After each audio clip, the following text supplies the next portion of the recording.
Nah, sahabat yang diberkati oleh Tuhan, sambil ngopi, 2 hari atau 3 hari yang lalu saya membagikan sebuah gambar, tapi dengan tulisan disertai industrialisasi pelayanan. Nah, ada banyak beragam tanggapan yang muncul di situ. Ada yang pro dan ada yang kontra, udah biasa itu.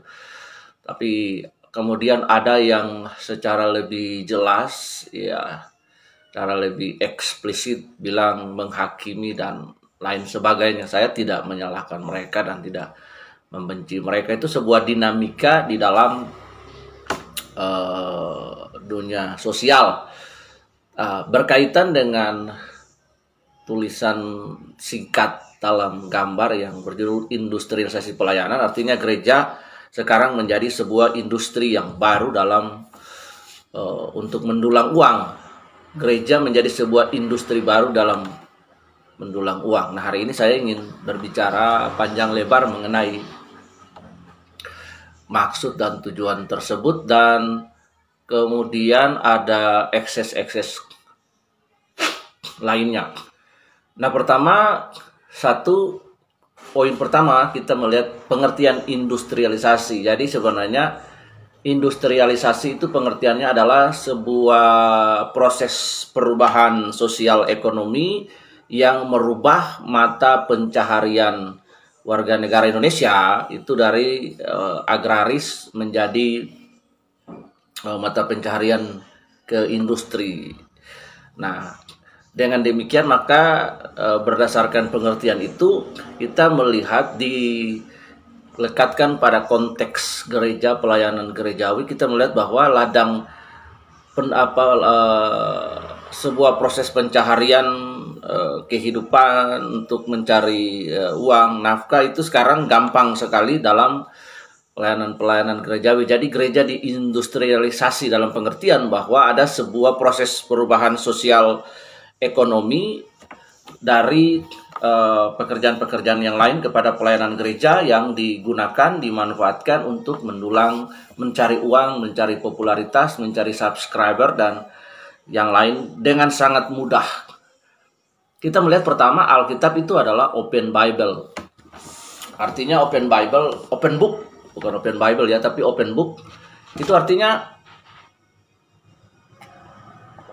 siapa saja dengan mudah, baik dia itu ada dalam strata klerikal, maksudnya dia ada dalam urutan klergi, di antara dia pendeta, dia pastor, dia pelayan dan lain sebagainya, whatever. Bahkan orang di luar Kristen pun menggunakan Alkitab yang bukan Kristen ya untuk berapologia atau lakukan hal yang lain untuk tujuan-tujuan tertentu. Jadi siapa saja boleh menggunakan Alkitab. Tetapi kalau dia menggunakan Alkitab dengan cara yang keliru, maka Alkitab akan balik melawan orang yang menggunakan tersebut. Nah, berkaitan dengan hal tersebut, ada sebagian orang yang menurut saya mereka sudah punya pemahaman yang baik terhadap setiap status yang saya tulis berkaitan dengan konteks industrialisasi dalam pelayanan.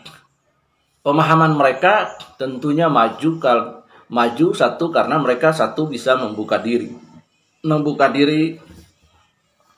punya perspektif yang luas dan bisa melihat di sekeliling ada fenomena-fenomena yang memang terjadi di dalam gereja. Saya bersyukur untuk mereka yang bisa mengamati hal tersebut dengan baik, punya cara pandang yang baik tentang apa yang saya tulis.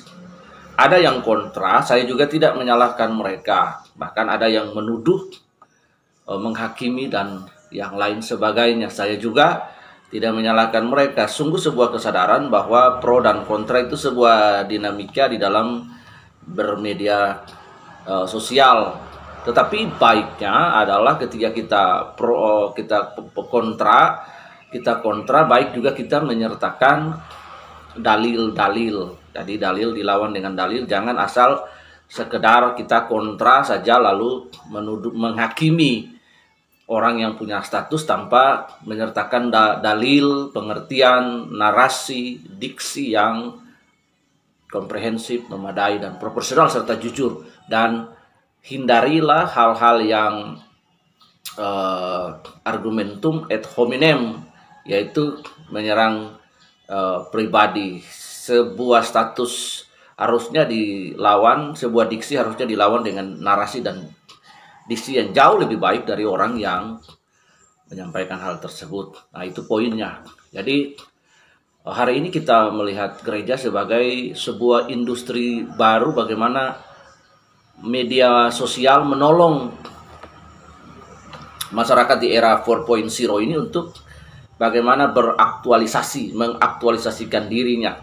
Entah dia itu pendeta, entah dia itu orang awam, entah dia siapa saja boleh menggunakan. Tidak ada larangan kita menggunakan Alkitab atau menyampaikan firman lewat media sosial, even dia bukan seorang pelayan, belum ditabiskan atau sudah ditabiskan bergereja. Orang free, bebas menggunakan Alkitab karena Alkitab itu open book, siapa saja bisa menggunakan Alkitab, entah dia menggunakan Alkitab itu dengan maksud yang baik, dengan maksud yang tidak baik, ya siapa saja, karena sifat luar biasanya sifat Alkitab itu adalah open book. Nah, Bapak Ibu, kita lihat hari ini ada sebuah fenomena yang di depan kita. Puji Tuhan, tadi saya bilang kalau teman-teman yang sudah punya pemahaman, saya lebih bagus menggunakan yang sudah punya sepemahaman dengan saya untuk punya perspektif atau paradigma untuk melihat fenomena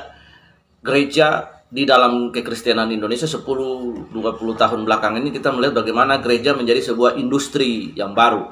Artinya orang-orang mulai mengaktualisasikan diri, kesempatan menggunakan media sosial untuk bisa saja ada orang punya bermacam tujuannya, bisa saja menggunakan media sosial untuk popularitas, bukan menyeberangkan kebenaran, untuk mencari subscriber, bukan membangun dan mengedukasi. Jadi kalaupun ada orang subscriber, karena memang konten kita itu baik, karena memang konten itu mendidik.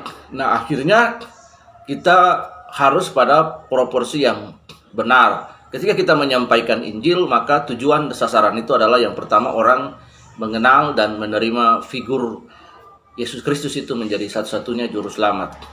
Nah, ada banyak, saya tidak menuduh, tapi saya lihat fenomena-fenomena ini berujung kepada orang-orang yang mengeksplor Alkitab itu dari satu sisi tanpa benar-benar memiliki keseimbangan biblikal.